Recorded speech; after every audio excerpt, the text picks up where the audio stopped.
If you are like everybody else, you probably dread writing papers. I mean, come on, if I'm going to be sitting in front of my computer for hours, I want to be doing something fun, not studying. Ugh. But of course, this is something we have to do anyway, and I'm gonna show you a magic trick that'll make planning and writing a paper easier, and maybe even fun. The essence of writing a paper can be distilled into 4 simple parts. S-I-M-P. Strategy, intelligence, material, and proceed.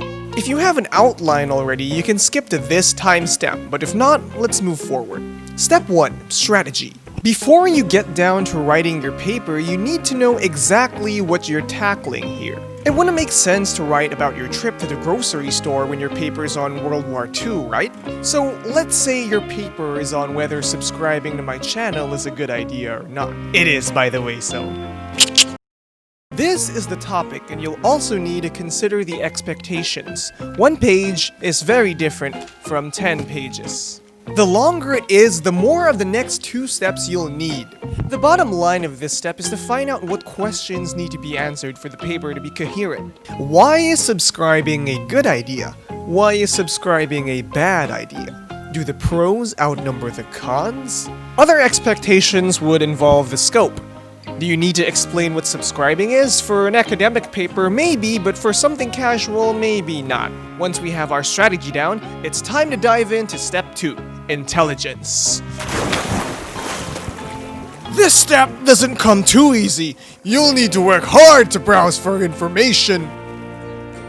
This is the part where you read around, search the web or library for any information related to the topic, and really think about it. I actually have a separate document filled with information that could come in handy. I mean, we gotta prove our point, right? For more subjective subject matter, this is where you think about your ideas too. Find your answers to the questions. So, for example, let's say I found a testimony from a happy viewer on a video on tips for online classes. Cool. This could come in pretty handy, so how do we use this information? Step 3, material. Now that we've got the intelligence, it's time to refine them into well-formed ideas that we can really use to answer the big questions. I'll take the intel from earlier and distill that into an idea. People have found his tips helpful. Subscribing would therefore be a good thing because the videos have a positive impact on viewers' lives. That's a solid point of material. And depending on how long the paper is, we may need to make a lot more. And you'll also want to play around to make sure that the whole thing flows smoothly. Let's say I have 2 more ideas. A con? People can spend too much time on YouTube, hampering productivity. In my opinion, YouTube can be a great resource for productivity nevertheless, as long as people can moderate themselves. In this case, we talk about the pro, the con, in my opinion. But you can also mix and match these as long as you prepare for how to transition them.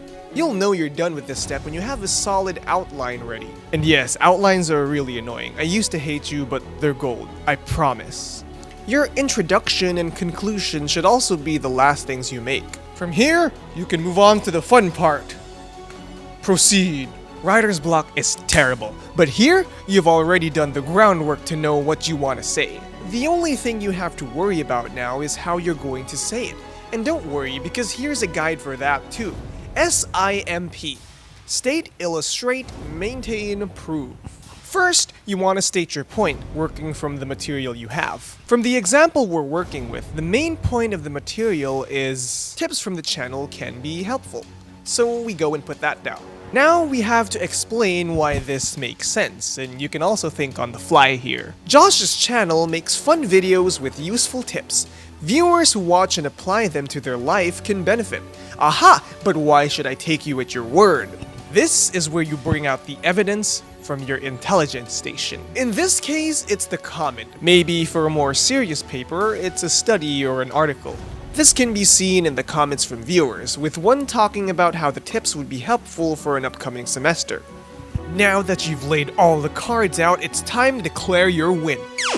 Let's go! State your point again now with all the proof you have. In light of the testimonials, it is evident that viewers have benefited from the channel's tips and thus should subscribe. Voila! You now have a finished paragraph. Tips from the channel can be helpful. Josh's channel makes fun videos with useful tips. Viewers who watch and apply them to their life can benefit.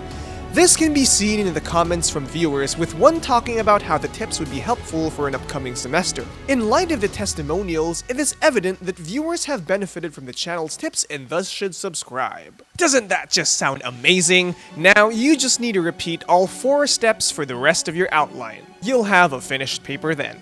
Now, do you know the secret to making this as fast as it can be? You have the ideas down, you know what to say. Don't worry so much about your wording. I mean, what I do, I set a timer, and then blaze through it as fast as I can, making sure I finish it before the timer rings. Sure, I end up with a lot of grammar mistakes and I go in circles with my ideas, but that's not a problem. Just as soon as I'm done, I can look at it again and make sure the whole thing makes sense.